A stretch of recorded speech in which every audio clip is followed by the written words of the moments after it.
ಕಾವೇರಿ ಸುದ್ದಿಯ ಪ್ರಾಯೋಜಕರು ಮುನಿಯಾ ಜುವೆಲ್ಸ್, ಶುದ್ಧತೆಯನ್ನು ಮೀರಿದ ಪರಿಪೂರ್ಣತೆಯ ಕಡೆಗೆ. ಪುತ್ತೂರು, ಮಡಿಕೇರಿ, ಗೋಣಿಕೊಪ್ಪ ಹಾಗೂ ಇದೀಗ ಬೆಂಗಳೂರಿನಲ್ಲಿ. ಕಾವೇರಿ ಸುದ್ದಿಯ ಸಹ ಪ್ರಾಯೋಜಕರು ಬಿಎಸ್ಆರ್ ಸ್ಟೀಲ್ಸ್, ಆರ್ಎಂಸಿ ಯಾರ್ಡ್ ಎದುರುಗಡೆ, ಬಿಎಂ ರಸ್ತೆ, ಕುಶಾಲನಗರ. ಮಾಲೀಕರು ಜಗದೀಶ್ ಡಿಎಸ್. ನಮಸ್ಕಾರ, ಕಾವೇರಿ ಸುದ್ದಿಗೆ ಸ್ವಾಗತ. ಇದೀಗ ಮುಖ್ಯ ಅಂಶಗಳು. ಜಿಲ್ಲೆಯಲ್ಲಿ ಮುಂದುವರೆದ ಅಕ್ರಮ ಮರಳು ಸಾಗಾಣಿಕೆ. ಪೊಲೀಸರ ಕಣ್ತಪ್ಪಿಸಿ ಕಾವೇರಿ ನದಿ ಒಡಲು ಬಗೆಯುತ್ತಿರುವ ದಂಧೆಕೋರರು. ಸಾಮಾನ್ಯ ಜನತೆಗೆ ಗಗನ ಕುಸುಮವಾಗಿರುವ ಮರಳಿನ ಕತೆ. ಬಿರುಸಿನ ಮತದಾನದೊಂದಿಗೆ ಕೃಷಿ ಪತ್ತಿನ ಸಹಕಾರ ಸಂಘಗಳ ಚುನಾವಣೆ. ರಾಜಕೀಯ ಪಕ್ಷಗಳ ಬೆಂಬಲಿತ ಅಭ್ಯರ್ಥಿಗಳ ನಡುವೆ ನಡೆದ ಭಾರೀ ಪೈಪೋಟಿ. ಕುಶಾಲನಗರದಲ್ಲಿ ಕರ್ನಾಟಕ ಕಾವಲು ಪಡೆಯ ನಗರ ಘಟಕ ಕಚೇರಿ ಉದ್ಘಾಟನೆ. ಸದಾಕಾಲ ಜಾಗೃತರಾಗಿ ಸಮಾಜದ ಏಳಿಗೆಗೆ ಶ್ರಮಿಸುವಂತೆ ಸಂಘಟನೆಗಳಿಗೆ ಗಣ್ಯರ ಕರೆ. ಭಕ್ತಿಪೂರ್ವಕವಾಗಿ ನಡೆದ ಶ್ರೀ ಮುತ್ತಪ್ಪನ್ ತಿರುವಪ್ಪನ್ ತೆರೆ. ವಿವಿಧ ಧಾರ್ಮಿಕ ಕಾರ್ಯಕ್ರಮಗಳೊಂದಿಗೆ 2 ದಿನಗಳ ಕಾಲ ನಡೆದ ದೈವಿಕ ಕಾರ್ಯ. ಚಿಕ್ಕ ಕಮ್ಮರವಳ್ಳಿ ಗ್ರಾಮದಲ್ಲಿ ವಯೋವೃದ್ಧರೊಬ್ಬರಿಗೆ ಕಿರುಕುಳ ಪ್ರಕರಣ. ಕೃಷಿ ಚಟುವಟಿಕೆಗಳಿಗೆ ಅಡ್ಡಿ ಮಾಡುತ್ತಿರುವ ಆರೋಪ. ದೂರಿಗೆ ಸ್ಪಂದಿಸದೆ ಮೌನ ವಹಿಸಿರುವ ಪೊಲೀಸರು. ವಾರ್ತೆಗಳ ವಿವರ. ಕೊಡಗು ಜಿಲ್ಲೆಯಲ್ಲಿ ಅಕ್ರಮ ಮರಳು ಸಾಗಾಣಿಕೆಗೆ ಕಟ್ಟುನಿಟ್ಟಿನ ಕಡಿವಾಣ ಹಾಕಿದರೂ ಅಕ್ರಮ ಮರಳುಗಾರಿಕೆ ಮುಂದುವರಿಯುತ್ತಿರುವುದು ಕಂಡುಬಂದಿದೆ. ಕುಶಾಲನಗರ ವ್ಯಾಪ್ತಿಯಲ್ಲಿ ಬಹುತೇಕ ಸಾಗಾಟ ಸ್ಥಗಿತಗೊಂಡಿದ್ದರೂ ಕೆಲವು ದಂಧೆಕೋರರು ಪೊಲೀಸರ ಕಣ್ತಪ್ಪಿಸಿ ರಾತ್ರಿ ವೇಳೆ ನದಿ ಒಡಲು ಬಗೆಯುವುದರೊಂದಿಗೆ ಮರಳು ಸಾಗಾಟ ಮಾಡುವುದರೊಂದಿಗೆ ಅಧಿಕ ಹಣ ವಸೂಲಿ ದಂಧೆಯಲ್ಲಿ ತೊಡಗಿರುವ ದೃಶ್ಯ ಕಾಣಬಹುದು. ಕೊಡಗು ಜಿಲ್ಲೆಯಲ್ಲಿ ಅಕ್ರಮ ಮರಳು ಸಾಗಾಣಿಕೆಗೆ ಕಟ್ಟುನಿಟ್ಟಿನ ಕಡಿವಾಣ ಹಾಕಿದರೂ ಅಕ್ರಮ ಮರಳುಗಾರಿಕೆ ಮುಂದುವರಿಯುತ್ತಿರುವುದು ಕಂಡುಬಂದಿದೆ.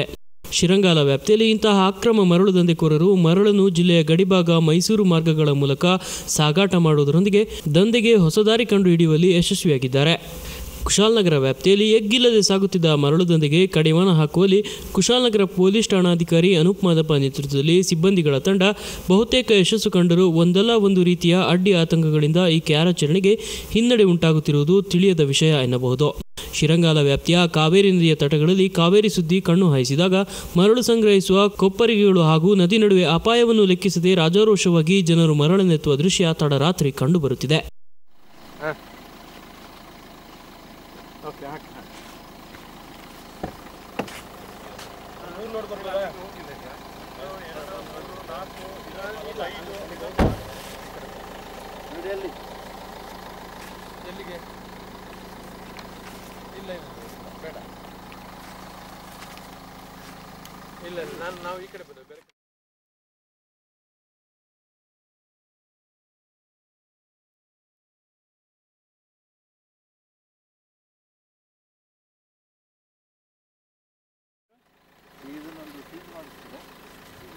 ಮಂಜಿನ ಕರ್ಕೊಂಡು ಹೋಗಿ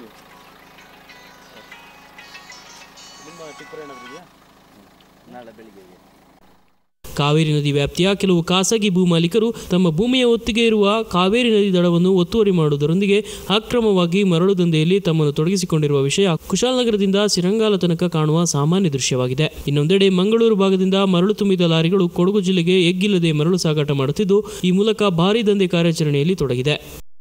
ಜಿಲ್ಲೆಯಲ್ಲಿ ಅಲ್ಲಲ್ಲಿ ಏಜೆಂಟರುಗಳನ್ನು ನೇಮಕ ಮಾಡಿಕೊಂಡಿರುವ ಮರಳು ಮಾಫಿಯಾ ಮಂಗಳೂರಿನಿಂದ ಕೊಡಗು ಜಿಲ್ಲೆಗೆ ಪ್ರವೇಶಿಸುವ ತನಕ ಹಲವು ಪೊಲೀಸ್ ಠಾಣೆಗಳು ಹಾಗೂ ಇತರ ಇಲಾಖಾ ತನಿಖಾ ಕೇಂದ್ರಗಳನ್ನು ತಮ್ಮ ಹಿಡಿತಕ್ಕೆ ಒಳಪಡಿಸುವ ಮೂಲಕ ರಾಜಾರೋಷವಾಗಿ ಸಂಚರಿಸುತ್ತಿರುವುದು ಈ ಭಾಗದ ಕಾನೂನು ವ್ಯವಸ್ಥೆಗಳ ಮೇಲೆ ಸಂಶಯ ಮೂಡಿಸುವಂತೆ ಮಾಡಿದೆ. ಮಂಗಳೂರಿನಿಂದ ಜಿಲ್ಲೆಗೆ ಸಾಗಾಟವಾಗುವ ಒಂದು ಲಾರಿ ಮರಳಿಗೆ 25,000ರಿಂದ 30,000 ರೂಗಳ ತನಕ ದರ ವಿಧಿಸುತ್ತಿರುವುದು ವಿಪರ್ಯಾಸ ಎನ್ನಬಹುದು. ಕೊಡಗು ಜಿಲ್ಲೆಯಲ್ಲಿ ಮರಳು ನೀತಿ ಹೆಸರಿನಲ್ಲಿ ಗುಮ್ಮ ಕೂರಿಸುತ್ತಿರುವ ಜಿಲ್ಲಾಡಳಿತ ಮಂಗಳೂರು ಕಡೆಯಿಂದ ಮರಳು ಸಾಗಾಟಕ್ಕೆ ಗ್ರೀನ್ ಸಿಗ್ನಲ್ ನೀಡಿರುವುದು ಕೂಡ ಸಂಶಯಕ್ಕೆ ಎಡೆ ಮಾಡಿದೆ. ಕ್ಯೂಬಿಕ್ ಮೀಟರ್ ಮರಳಿಗೆ ರು 408 ನಿಗದಿಪಡಿಸಿ ಅಧಿಕೃತ ಮರಳು ಸಾಗಾಟಕ್ಕೆ ಅನುಮತಿ ದೊರೆತಿದ್ದರೂ ಅಕ್ರಮ ಮರಳುಗಾರಿಕೆ ಮಾತ್ರ ಮುಂದುವರೆದಿರುವುದು ಕಂಡುಬಂದಿದೆ. ಈ ಎಲ್ಲ ಬೆಳವಣಿಗೆ ನಡುವೆ ಕೊಡಗು ಜಿಲ್ಲೆಯಲ್ಲಿ ಪೊಲೀಸ್ ಇಲಾಖೆಯನ್ನು ಹೊರತುಪಡಿಸಿದಂತೆ ಜವಾಬ್ದಾರಿಯುತ ಇಲಾಖೆಗಳಾದ ಗಣಿ ಇಲಾಖೆ, ಲೋಕೋಪಯೋಗಿ ಇಲಾಖೆ, ಸಾರಿಗೆ ಇಲಾಖೆ ಮತ್ತು ಕಂದಾಯ ಇಲಾಖೆ ಅಧಿಕಾರಿಗಳು ಮಾತ್ರ ಅಕ್ರಮ ಮರಳುಗಾರಿಕೆಯ ವಿಷಯದಲ್ಲಿ ತಮಗೆ ಯಾವುದೇ ರೀತಿಯ ಸಂಬಂಧವಿಲ್ಲವೆಂಬುವಂತೆ ವರ್ತಿಸುತ್ತಿರುವುದು ನಿಜಕ್ಕೂ ದುರಂತ ಎನ್ನಬಹುದು.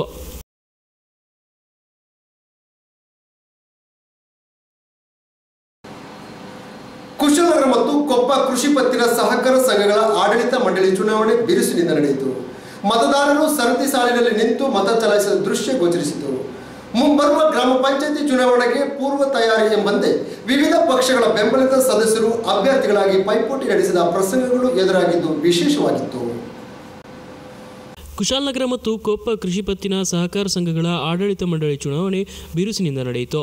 ಮತದಾರರು ಸರತಿ ಸಾಲಿನಲ್ಲಿ ನಿಂತು ಮತ ಚಲಾಯಿಸಿದ ದೃಶ್ಯ ಗೋಚರಿಸಿತು.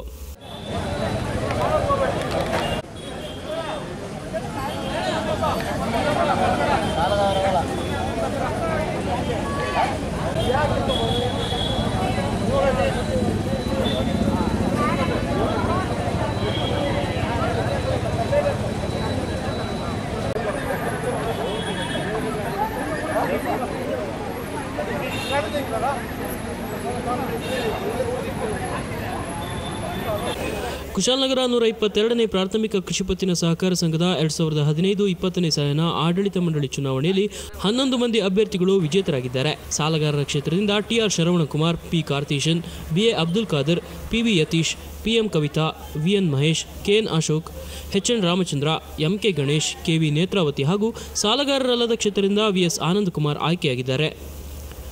ಕೊಪ್ಪ ರೈತರ ಕೃಷಿ ಸಹಕಾರ ಪತ್ತಿನ ಸಹಕಾರ ಸಂಘದ ಆಡಳಿತ ಮಂಡಳಿ ಚುನಾವಣೆಯಲ್ಲಿ 9 ಸದಸ್ಯರ ಆಯ್ಕೆಗೆ ಚುನಾವಣೆ ನಡೆಯಿತು.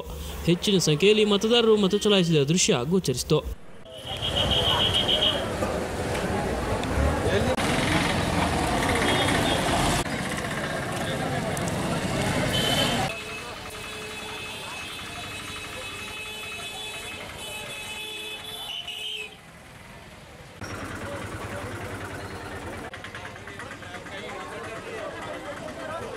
ಕೊಪ್ಪ ರೈತರ ಕೃಷಿ ಸಹಕಾರ ಪತ್ತಿನ ಸಹಕಾರ ಸಂಘದ ಆಡಳಿತ ಮಂಡಳಿಗೆ ನೂತನವಾಗಿ ಅಶೋಕ್ ಕುಮಾರ್, ಪರಶಿವಮೂರ್ತಿ, ಪಾರ್ವತಮ್ಮ, ಅಲ್ಲಾವುದ್ದೀನ್, ಕಲ್ಯಾಣಪ್ಪ, ರಾಮೇಗೌಡ, ತಾರಾ ಮತ್ತು ಶೇಖರ್ ಆಯ್ಕೆಯಾಗಿದ್ದಾರೆ. ಸಂಘಟನೆಗಳು ಸಮಾಜದ ಆಗುಹೋಗುಗಳ ಬಗ್ಗೆ ತಿಳಿಯುವುದರೊಂದಿಗೆ ಸದಾಕಾಲ ಜಾಗೃತರಾಗಬೇಕೆಂದು ಕನ್ನಡ ಸಾಹಿತ್ಯ ಪರಿಷತ್ ಕೊಡಗು ಜಿಲ್ಲಾಧ್ಯಕ್ಷರಾದ ಟಿಪಿ ರಮೇಶ್ ಕರೆ ನೀಡಿದ್ದಾರೆ. ಅವರು ಕುಶಾಲನಗರದಲ್ಲಿ ಕರ್ನಾಟಕ ಕಾವಲು ಪಡೆಯ ನಗರ ಘಟಕದ ಕಚೇರಿ ಉದ್ಘಾಟನಾ ಕಾರ್ಯಕ್ರಮದಲ್ಲಿ ಪಾಲ್ಗೊಂಡು ಮಾತನಾಡಿದರು. ಸಂಘಟನೆಗಳು ಸಮಾಜದ ಆಗುಹೋಗುಗಳ ಬಗ್ಗೆ ತಿಳಿಯುವುದರೊಂದಿಗೆ ಸದಾಕಾಲ ಜಾಗೃತರಾಗಿರಬೇಕೆಂದು ಕನ್ನಡ ಸಾಹಿತ್ಯ ಪರಿಷತ್ ಕೊಡಗು ಜಿಲ್ಲಾಧ್ಯಕ್ಷರಾದ ಟಿಪಿ ರಮೇಶ್ ಕರೆ ನೀಡಿದ್ದಾರೆ. ಅವರು ಕುಶಾಲನಗರದಲ್ಲಿ ಕಾವಲು ಪಡೆಯ ನಗರ ಘಟಕದ ಕಚೇರಿಯ ಉದ್ಘಾಟನಾ ಕಾರ್ಯಕ್ರಮದಲ್ಲಿ ಪಾಲ್ಗೊಂಡು ಮಾತನಾಡಿದರು. ಸಂಘಟನೆಗಳು ಸಮಾಜಮುಖಿ ಕಾರ್ಯವನ್ನು ಹಮ್ಮಿಕೊಳ್ಳುವ ಮೂಲಕ ಅಭಿವೃದ್ಧಿ ಕಾರ್ಯದಲ್ಲಿ ತಮ್ಮನ್ನು ತೊಡಗಿಸಿಕೊಳ್ಳಬೇಕಾಗಿದೆ ಎಂದರು.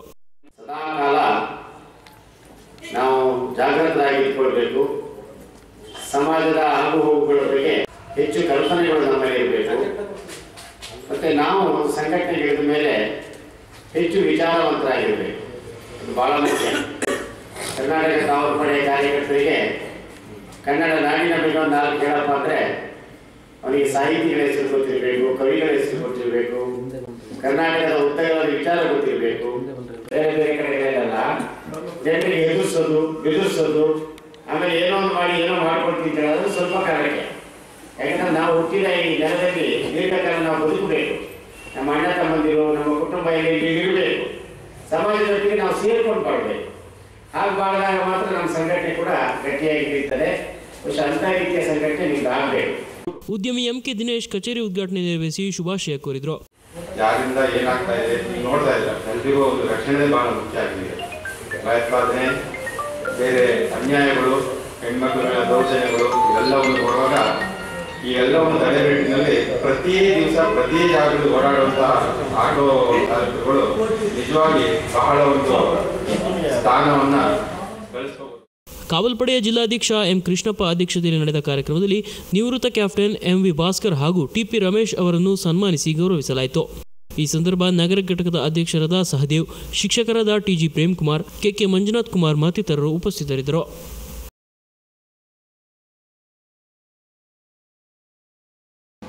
ಇದೀಗ ಪುಟ್ಟ ವಿರಾಮ. ಕಾವೇರಿ ಸುದ್ದಿಯ ಪ್ರಾಯೋಜಕರು ಮುನಿಯಾ ಜುವೆಲ್ಸ್, ಶುದ್ಧತೆಯನ್ನು ಮೀರಿದ ಪರಿಪೂರ್ಣತೆಯ ಕಡೆಗೆ. ಪುತ್ತೂರು, ಮಡಿಕೇರಿ, ಗೋಣಿಕೊಪ್ಪ ಹಾಗೂ ಇದೀಗ ಬೆಂಗಳೂರಿನಲ್ಲಿ. ಕಾವೇರಿ ಸುದ್ದಿಯ ಸಹ ಪ್ರಾಯೋಜಕರು ಬಿಎಸ್ಆರ್ ಸ್ಟೀಲ್ಸ್, ಆರ್ಎಂಸಿ ಯಾರ್ಡ್ ಎದುರುಗಡೆ, ಬಿಎಂ ರಸ್ತೆ, ಕುಶಾಲನಗರ. ಮಾಲೀಕರು Jagadish DS.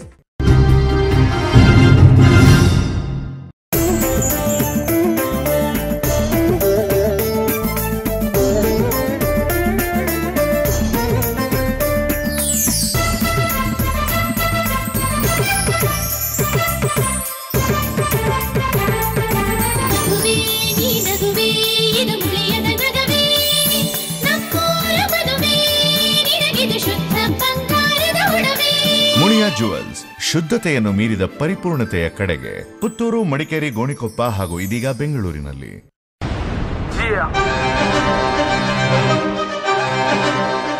BSR Steels, opposite RMC Yard, BM Road, Kushalnagar.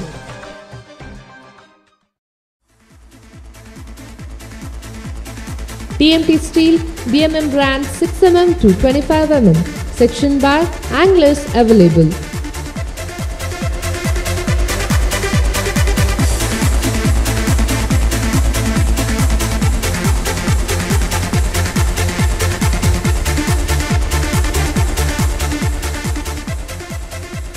MS pipes, CR pipes, GI pipes, GP pipes, stainless steel pipes available.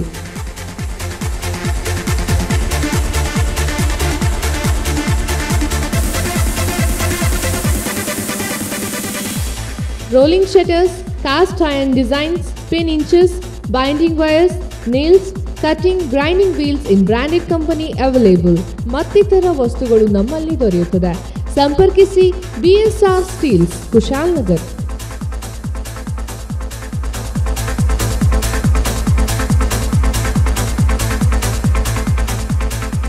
ಕಟ್ಟಡ ನಿರ್ಮಾಣದ ಸಂದರ್ಭ ಕಂಪನಿ ದರದಲ್ಲಿ ನಿಮಗೆ ಬೇಕಾದ ಅತ್ಯುತ್ತಮ ಗುಣಮಟ್ಟದ ಸಾಮಗ್ರಿಗಳಿಗಾಗಿ ಭೇಟಿ ನೀಡಿ. BSR ಸ್ಟೀಲ್ಸ್, RMC ಯಾರ್ಡ್ ಎದುರುಗಡೆ, BM ರಸ್ತೆ, ಕುಶಾಲನಗರ. ಮಾಲೀಕರು ಜಗದೀಶ್ DS. ದೂರವಾಣಿ ಸಂಖ್ಯೆ 9740759032, 08276274446. BSR steels, opposite RMC yard, BM road, Kushalnagar.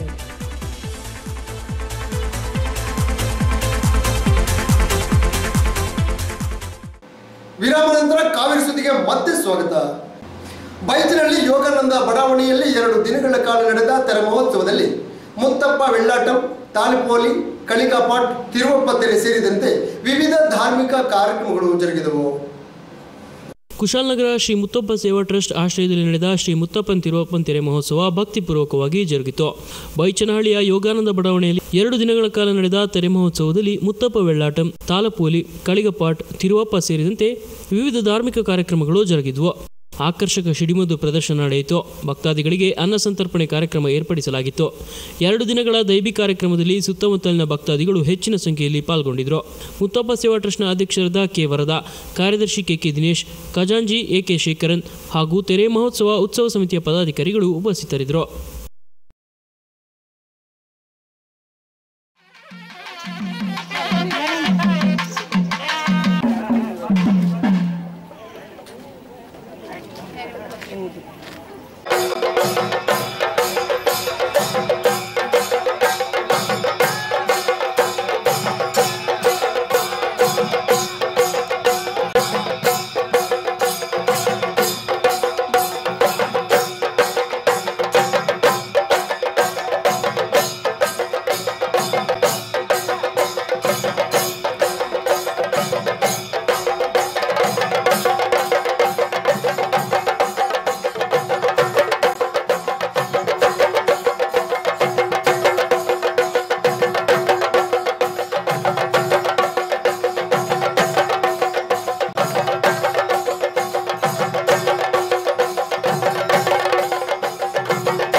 ಇದು ವಯೋವೃದ್ಧ ರೈತರೊಬ್ಬರ ಕರುಣಾಜನಕ ಕಥೆ.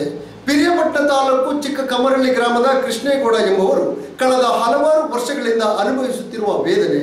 ತಮ್ಮ ಸಮಸ್ಯೆಗಳನ್ನು ಬಗೆಹರಿಸಲು ಹಲವು ಬಾರಿ ಪೊಲೀಸ್ ಠಾಣೆ ಮೆಟ್ಟಿಲೇರಿದರೂ ಸಮಸ್ಯೆ ಬಗೆಹರಿದಿಲ್ಲ ಎನ್ನುವುದು ಇವರ ದೂರು. ಕಾವೇರಿ ಸುದ್ದಿಯೊಂದಿಗೆ ತಮ್ಮ ಅಳಲನ್ನು ತೋಡಿಕೊಂಡ ಕೃಷ್ಣೇಗೌಡ ಅವರಿಗೆ ಆದಷ್ಟು ನ್ಯಾಯ ದೊರಕಲಿ ಎನ್ನುವುದು ನಮ್ಮ ಈ ಸುದ್ದಿಯ ಆಶಯ. ಪಿರಿಯಾಪಟ್ಟಣ ತಾಲೂಕು ಚಿಕ್ಕಕಮರವಳ್ಳಿ ಗ್ರಾಮದಲ್ಲಿ ವಿವಾದ ಮುಕ್ತ ಜಮೀನೊಂದರಲ್ಲಿ ಕಳೆದ 50 ವರ್ಷಗಳಿಂದ ಕೃಷಿ ಚಟುವಟಿಕೆ ಮಾಡುತ್ತಿರುವ ಕೃಷ್ಣೇಗೌಡ ಎಂಬುವವರ ಕಥೆ ಇದು. ಇವರು ಏಕಾಂಗಿಯಾಗಿ ತನ್ನ ಜಮೀನಿನಲ್ಲಿ ಕೆಲಸ ನಿರ್ವಹಿಸುತ್ತಿದ್ದು, ಇವರ ಮಕ್ಕಳಲ್ಲಿ ಓರ್ವ ಪೊಲೀಸ್ ಇಲಾಖೆಯಲ್ಲಿ ಅಧಿಕಾರಿಯಾಗಿದ್ದರೆ ಇನ್ನೊಬ್ಬ ಪುತ್ರ ವಕೀಲರಾಗಿ ಸೇವೆ ಸಲ್ಲಿಸುತ್ತಿದ್ದಾರೆ. ಕೃಷ್ಣೇಗೌಡರ ಜಮೀನು ಸಮೀಪದ ವ್ಯಕ್ತಿಯೊಬ್ಬ ಅನಾವಶ್ಯಕ ಕಿರುಕುಳ ನೀಡುತ್ತಿರುವುದಾಗಿ ಮಾಹಿತಿ ನೀಡಿದ್ದು, ಈ ಬಗ್ಗೆ ತಮ್ಮ ರಕ್ಷಣೆಗೆ ಪೊಲೀಸ್ ಇಲಾಖೆಗೆ ಕೋರಿಕೊಂಡರೂ ಯಾವುದೇ ರೀತಿಯ ಕ್ರಮ ಕೈಗೊಳ್ಳುತ್ತಿಲ್ಲ ಎನ್ನುವ ಆರೋಪಗಳು ಕೇಳಿಬಂದಿದೆ. ಅವ್ಯಾಚ್ಯ ಶಬ್ದಗಳಿಂದ ನಿಂದಿಸಿಕೊಂಡು ತನಗೆ ಜೀವ ಬೆದರಿಕೆ ಇರುವುದಾಗಿ ತಿಳಿಸಿದರೂ ಪೊಲೀಸರು ಯಾವುದೇ ರೀತಿಯ ಕ್ರಮ ಕೈಗೊಳ್ಳುತ್ತಿಲ್ಲ ಎಂದಿದ್ದಾರೆ. ಬೆಟ್ಟದಪುರ ಪೊಲೀಸ್ ಠಾಣೆ ವ್ಯಾಪ್ತಿಯಲ್ಲಿ ಬರುವ ಈ ಗಡಿಭಾಗದ ಗ್ರಾಮದ ನಿವಾಸಿ ವಯೋವೃದ್ಧ ಕೃಷ್ಣೇಗೌಡ ನ್ಯಾಯಕ್ಕಾಗಿ ಆಗಾಗ್ಗೆ ಪೊಲೀಸ್ ಠಾಣೆಯ ಮೆಟ್ಟಿಲೇರುತ್ತಿರುವುದು ನಿಜಕ್ಕೂ ವಿಷಾದನೀಯ. ಕಷ್ಟ ಹೇಳಿಕೊಂಡು ಬಂದ ವಯೋವೃದ್ಧ ಕೃಷ್ಣೇಗೌಡ ಅವರ ಸಮಸ್ಯೆ ಇಲ್ಲಿದೆ, ನೀವೇ ಕೇಳಿ. ಚಿಕ್ಕಂಬ್ರಳ್ಳಿ 4ನೇ ಸರ್ವೆ ನಂಬರ್ ಭೂಮಿನಲ್ಲಿ ಟೋಟ್ಲಿ ಅದು ಇರೋದು 10 ಎಕರೆ 33 ಗುಂಟೆ. 10 ಎಕರೆ 33 ಗುಂಟೆನಲ್ಲಿ 8.5 ಎಕರೆಗೆ 8 ಎಕರೆ 20 ಗುಂಟೆಗೆ ಮಾತ್ರ ಡಿಸ್ಪ್ಯೂಟ್ ಇದೆ. ಅದರ ಅಲ್ಲದೆ 2 ಎಕರೆ 13 ಗುಂಟೆ 76ರಲ್ಲಿ ನನಗೆ ರಿಲೀಸ್ ಆಗಿ ನನ್ನ ಸ್ವಾಧೀನ ಅನುಭವದಲ್ಲಿ ಇರೋದನ್ನು ಈ ಕೇಸಿ ನಡೆಸ್ತಾ ಇರ್ತಕ್ಕಂಥ ಜನಗಳು ಬಂದು ನನಗೆ ವ್ಯವಸಾಯ ಮಾಡೋದಕ್ಕೆ ತೊಂದರೆ ಕೊಡೋದಲ್ಲದೆ ಜೀವ ಬೆದರಿಕೆ ಆಗ್ತಾಯಿದ್ರೂ ಬೆಟ್ಟದಪುರ ಪೊಲೀಸ್ನವರು ಈವರೆಗೆ ಯಾವುದೇ ರೀತಿಯಾದ ಕಳಕಳಿಯನ್ನು ನನ್ನ ಜೀವದ ಮೇಲೆ ತಗೊಂಡೇ ಇಲ್ಲ. ಸುಮಾರು 25ನೇ ತಾರೀಕು ಮೊದಲುಗೊಂಡು ಈ ಥರವರೆಗೆ 3 ಸಾರಿ ನಾನು ಕಂಪ್ಲೇಂಟ್ ತಗೊಂಡು ಬೆಟ್ಟದಪುರಕ್ಕೆ ಅಲ್ದಿದ್ದೀನಿ. ಆದ್ರೂ ನನ್ನ ಜೀವದ ಮೇಲೆ ಠಾಣೆಗೆ ಕಳಕಳಿ ಬಂದಿಲ್ಲ. ನನ್ನ ಹತ್ರ ದುಡ್ಡಿಲ್ಲ, ನಾನು ಮೊದಲೇ ಬಡವ. ಅಂಥದ್ರಲ್ಲಿ ನಾನು ತಿರುಗಾಡೋದೇ ತೊಂದರೆ. ಆ ವೆಹಿಕಲ್ಗಳು ಬೆಟ್ಟದಪುರಕ್ಕೆ ನೇರವಾಗಿಲ್ಲ. ಇವೆಲ್ಲ ಸಮಸ್ಯೆಗಳಿದ್ರೂ ವ್ಯವಸಾಯ ಮಾಡ್ತಾ ಇರ್ತಕ್ಕಂಥ ನನಗೆ ತೊಂದರೆ ಕೊಟ್ಟರೆ ನಾನು ಅದನ್ನು ಬೆಟ್ಟದಪುರದವರು ಕ್ರಮ ತಗೊಳ್ಳಿಲ್ಲ ಅಂದರೆ ನಾನೇನು ಮಾಡಬೇಕು? ಮುಂದಕ್ಕೆ ನನಗೆ ದಾರಿ ಯಾವುದು? ನನ್ನ ರಕ್ಷಣೆಗೆ ದಾರಿ ಬೇಕಾಗಿರೋದ್ರಿಂದ ನನ್ನನ್ನು ಯಾವುದೇ ರೀತಿಯ ತೊಂದರೆ ಇಲ್ಲದೆ ಇರೋ ರೀತಿ ನನಗೆ ರಕ್ಷಣೆ ಒದಗಿಸ್ಕೊಡ್ಬೇಕು ಅಂತ ನಾನು ಕಳಕಳಿಯಿಂದ ಕೇಳ್ಕೊಳ್ತಾ ಇದ್ದೀನಿ. ಇದೀಗ ಸಂಕ್ಷಿಪ್ತ ಸುದ್ದಿಗಳು. ಕುಶಾಲನಗರ 7ನೇ ವಾರ್ಡ್ನಲ್ಲಿ ನೂತನವಾಗಿ ನಿರ್ಮಾಣಗೊಂಡ ಉದ್ಯಾನವನವನ್ನು ಲೋಕಾರ್ಪಣೆ ಮಾಡಲಾಯಿತು. ಸ್ಥಳೀಯ ಮಾರುಕಟ್ಟೆ ವ್ಯಾಪ್ತಿಯ 3ನೇ ಬ್ಲಾಕ್ನಲ್ಲಿ ಅಂದಾಜು 4 ಲಕ್ಷ ರು ವೆಚ್ಚದಲ್ಲಿ ನಿರ್ಮಾಣಗೊಂಡ ಉದ್ಯಾನವನಕ್ಕೆ ವಾರ್ಡ್ ಸದಸ್ಯರು ಹಾಗೂ ಸ್ಥಾಯಿ ಸಮಿತಿ ಅಧ್ಯಕ್ಷರಾದ ಪ್ರಮೋದ್ ಮುತ್ತಪ್ಪ ಚಾಲನೆ ನೀಡಿದರು.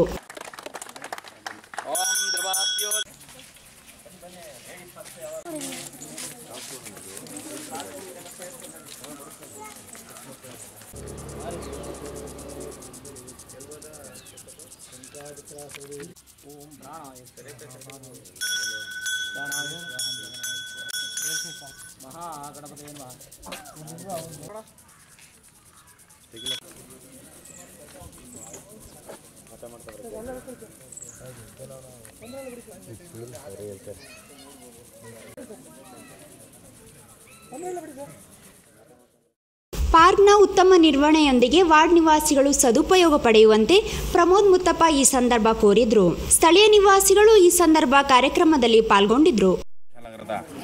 ಕುಶಾಲನಗರ ವ್ಯಾಪ್ತಿಯ 7ನೇ ವಾರ್ಡ್ 3ನೇ ಬ್ಲಾಕ್ನ 7ನೇ ವಾರ್ಡನ್ನ ಕೆಂಪಮ್ಮ ಬಡಾವಣೆಯಲ್ಲಿ ಪಟ್ಟಣ ಪಂಚಾಯಿತಿ ವತಿಯಿಂದ ನಾವು ಇವತ್ತು ಒಂದು ಸುಸಜ್ಜಿತವಾದ ಪಾರ್ಕನ್ನು ನಿರ್ಮಾಣ ಮಾಡಿದ್ದೀವಿ. ಇದು ಇಲ್ಲಿಯ ಏನು ಕುಶಾಲನಗರದ ಕೆಂಪಮ್ಮ ಬಡಾವಣೆ ಏನು ರೆಸಿಡೆನ್ಸ್ ಇದ್ದಾರೆ ಅವರಿಗೆ ಇವತ್ತು ನಾವು ಸಮರ್ಪಣೆ ಮಾಡಿದ್ದೀವಿ. ಎಲ್ಲರೂ ಈ ಪಾರ್ಕನ್ನು ಸದುಪಯೋಗಪಡಿಸಬೇಕು. ಹಾಗೂ ಕೆಲವು ಪಾರ್ಕ್ಗಳು ಇವತ್ತು ನಾವು ನೋಡ್ತಾ ಇದ್ದೀವಿ, ಕುಶಾಲನಗರದಲ್ಲಿ ಪಾರ್ಕ್ಗಳು ಮಾಡಿದ್ರೂ ಅದನ್ನು ಚೆನ್ನಾಗಿ ನೋಡ್ಕೊಳ್ಳದೆ ಹಾಳಾಗ್ತಾ ಇದೆ. ಸೊ ಈ ಏನು ಕೆಂಪಮ್ಮ ಬಡಾವಣೆ ಸುತ್ತಮುತ್ತಲಿರೋ ಜನ ಇವತ್ತು ಈ ಪಾರ್ಕ್ನ ನಾವೇ ನೋಡ್ಕೊಳ್ತೀವಿ, ನಾವೇ ಭಾಳ ಚೆನ್ನಾಗಿ ಇದನ್ನು ಮೇಂಟೈನ್ ಮಾಡ್ತೀವಿ ಅಂತಲೂ ಇವತ್ತು ಭರವಸೆ ಕೊಟ್ಟಿದ್ದಾರೆ. ಅದೇ ಥರ ನಾವು ಇವತ್ತು 4 ಲಕ್ಷ ರೂಪಾಯಿ ವೆಚ್ಚದಲ್ಲಿ ಈ ಪಟ್ಟಣ ಪಂಚಾಯತಿಯಿಂದ ಈ ಪಾರ್ಕನ್ನು ಇವತ್ತು ಉದ್ಘಾಟನೆಯನ್ನು ಮಾಡಿದ್ದೀವಿ. ಆರಂಗಿ ಅಣೆಕಟ್ಟು ಅಚ್ಚುಕಟ್ಟು ವ್ಯಾಪ್ತಿಯ ದೊಡ್ಡಹೊನ್ನೂರು ಭಾಗದಲ್ಲಿ ವಿತರಣಾ ನಾಲೆ ದುರಸ್ತಿಗೊಂಡು ಹಲವು ವರ್ಷಗಳು ಕಳೆದರೂ ಸರಿಪಡಿಸುವಲ್ಲಿ ಅಧಿಕಾರಿಗಳು ನಿರ್ಲಕ್ಷ್ಯ ತಾಳಿರುವುದಾಗಿ ರೈತರು ಆರೋಪಿಸಿದ್ದಾರೆ. ಕಳೆದ 4 ವರ್ಷಗಳಿಂದ ವಿತರಣಾ ನಾಲೆಯಲ್ಲಿ ಭಾರೀ ಕುಸಿತ ಉಂಟಾಗಿ ನೀರು ಸಂಪೂರ್ಣ ಸೋರಿಕೆಯಾಗುತ್ತಿದ್ದರೂ ನೀರಾವರಿ ನಿಗಮದ ಅಧಿಕಾರಿಗಳು ಸರಿಪಡಿಸುವಲ್ಲಿ ನಿರ್ಲಕ್ಷ್ಯ ತಾಳಿರುವುದಾಗಿ ಸ್ಥಳೀಯ ರೈತರು ದೂರಿದ್ದಾರೆ. ಆರಂಗಿ ಚಾನಲ್ ಪಕ್ಕದಲ್ಲಿ ಮನೆ ಇರೋದು, ಗೋವಿಂದರಾಜ್ ಅಂತ ಹೆಸರು. ಈ ಚಾನಲ್ ಈಗ ರೆಡಿ ಮಾಡಿ ಹೆಚ್ಚು ಕಮ್ಮಿ 4 ವರ್ಷ ಆಗಿದೆ ಅಷ್ಟೇ. 4 ವರ್ಷದಿಂದ ಇನ್ನೊಂದು ಈ 4 ವರ್ಷದಲ್ಲೇ ಈ ಥರ ಆಗುಂಟು. ಸಣ್ಣ ಒಂದು ತೂತಾದಾಗ ಕಂಪ್ಲೇಂಟ್ ಮಾಡ್ದು, ಆ ಕಂಪ್ಲೇಂಟ್ ಮಾಡಿಂದ ಅವ್ರು ನೆಗ್ಲೆಕ್ಟ್ ಮಾಡಿದ್ರು. ಈಗ 10 ರೂಪಾಯಿಲಿ ಆಗೋದನ್ನ 10 ಲಕ್ಷದಲ್ಲಿ ಮಾಡೋಕ್ಕೆ ಅವರು ಏರ್ಪಾಡು ಮಾಡ್ತಾಯಿದ್ದಾರೆ. ಇದೆಲ್ಲ ಭಾರಿ ಮೋಸ, ಕೆಲಸ ಮಾಡಿದಲ್ಲೂ ಮೋಸ, ನೋಡೋರು ಮೋಸ ಅಂತ ನಮಗೆ ತೋರ್ತದೆ ಸರ್. ಅಧಿಕಾರಿಗಳು ಬರ್ತಾರೆ ಸರ್, ವಿಪರೀತ ತೂತ ಆಗಿದ್ದಕ್ಕೆ ನಾವೇನು ಮಾಡೋಣ ಅಂತ ಹೇಳ್ತಾರೆ. ಅವರಿಗೆ ಮೂಗ್ನಾರಿಕೆ ಅವರು ಪ್ರಾಬ್ಲಮ್ ಹೇಳ್ಬಿಟ್ಟು ಹೋಗ್ತಾ ಇರ್ತಾರೆ.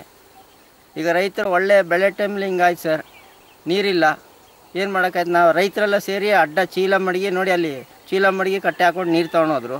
ಅಂತೂ ಸಹ ಒಂದು ದಿವಸ ಒಬ್ಬರು ಬಂದು ನೋಡಲಿಲ್ಲ. ಅವರೇ ಮಾಡ್ಬೋದಿತ್ತಲ್ಲ ಆ ಕೆಲಸ ಚೀಲ ಮಡಿಗೆ. ನೀರು ಸೋರಿಕೆಯಿಂದ ಬೆಳೆಗಳಿಗೆ ನೀರಿನ ಅಭಾವದೊಂದಿಗೆ ಭಾರಿ ನಷ್ಟ ಉಂಟಾಗುತ್ತಿದೆ ಎಂದು ಸ್ಥಳೀಯ ರೈತರಾದ ಗೋವಿಂದರಾಜು ಮಾಹಿತಿ ನೀಡಿದ್ದಾರೆ.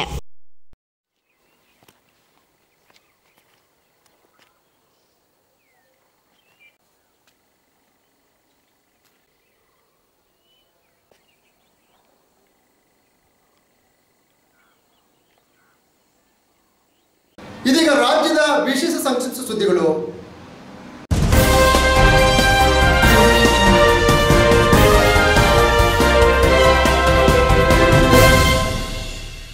ಅರ್ಕಾವತಿ ಬಡಾವಣೆ ಡಿನೋಟಿಫಿಕೇಷನ್ ಸಂಬಂಧಿಸಿದಂತೆ ಪ್ರತಿಪಕ್ಷಗಳು ದಾಖಲೆ ಬಿಡುಗಡೆ ಮಾಡುತ್ತಿವೆ. ಇತ್ತ ರಾಜ್ಯ ಸರ್ಕಾರ ಡಿನೋಟಿಫಿಕೇಷನ್ ಕುರಿತು 1.5 ಲಕ್ಷ ಪುಟದ ದಾಖಲೆಯನ್ನು ನ್ಯಾಯಮೂರ್ತಿ ಕೆಂಪಣ್ಣ ಅವರ ವಿಚಾರಣಾ ಆಯೋಗಕ್ಕೆ ಸಲ್ಲಿಸಿದೆ.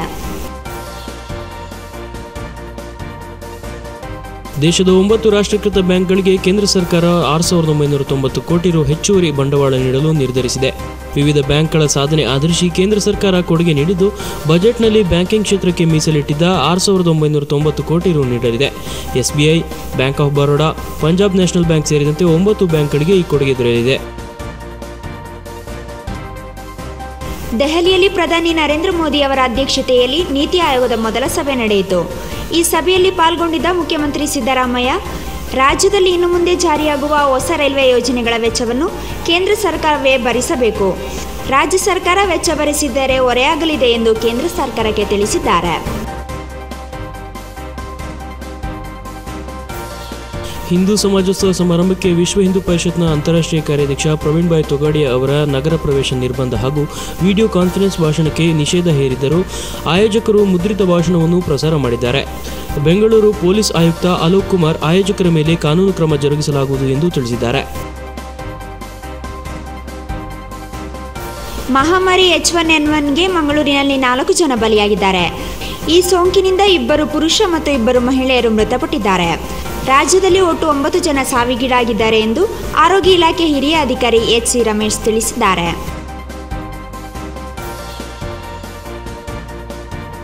ದೇಶದ ಪ್ರತಿಷ್ಠಿತ ರಾಜಮನೆತನಗಳಲ್ಲಿ ಒಂದಾದ ಮೈಸೂರಿನ ಯದುವಂಶಕ್ಕೆ ಈಗ ಯದುವೀರವರನ್ನು ದತ್ತುಪುತ್ರರಾಗಿ ಸ್ವೀಕರಿಸುವ ಕಾರ್ಯಕ್ರಮ ಫೆಬ್ರವರಿ 23ರಂದು ಅಂಬಿವಿಲಾಸ ಅರಮನೆಯಲ್ಲಿ ನಡೆಯಲಿದೆ. ಆದರೆ ಪಟ್ಟಾಭಿಷೇಕ ಪ್ರಕ್ರಿಯೆ ಸದ್ಯಕ್ಕೆ ಇಲ್ಲ ಎಂದು ಅರಮನೆಯ ಮೂಲಗಳು ಸ್ಪಷ್ಟಪಡಿಸಿವೆ. ಇದೀಗ ನಿಮಗಾಗಿ ವಾಟ್ಸ್ಆಪ್ ವಿಡಿಯೋಗಳು.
ಜಿಲ್ಲೆಯಲ್ಲಿ ಮುಂದುವರೆದ ಅಕ್ರಮ ಮರಳು ಸಾಗಾಣಿಕೆ, ಪೊಲೀಸರ ಕಣ್ತಪ್ಪಿಸಿ ಕಾವೇರಿ ನದಿ ಒಡಲು ಬಗೆಯುತ್ತಿರುವ ದಂಧೆಕೋರರು, ಸಾಮಾನ್ಯ ಜನತೆಗೆ ಗಗನ ಕುಸುಮವಾಗಿರುವ ಮರಳಿನ ಕತೆ. ಬಿರುಸಿನ ಮತದಾನದೊಂದಿಗೆ ಕೃಷಿ ಪತ್ತಿನ ಸಹಕಾರ ಸಂಘಗಳ ಚುನಾವಣೆ, ರಾಜಕೀಯ ಪಕ್ಷಗಳ ಬೆಂಬಲಿತ ಅಭ್ಯರ್ಥಿಗಳ ನಡುವೆ ನಡೆದ ಭಾರೀ ಪೈಪೋಟಿ. ಕುಶಾಲನಗರದಲ್ಲಿ ಕರ್ನಾಟಕ ಕಾವಲು ಪಡೆಯ ನಗರ ಘಟಕ ಕಚೇರಿ ಉದ್ಘಾಟನೆ.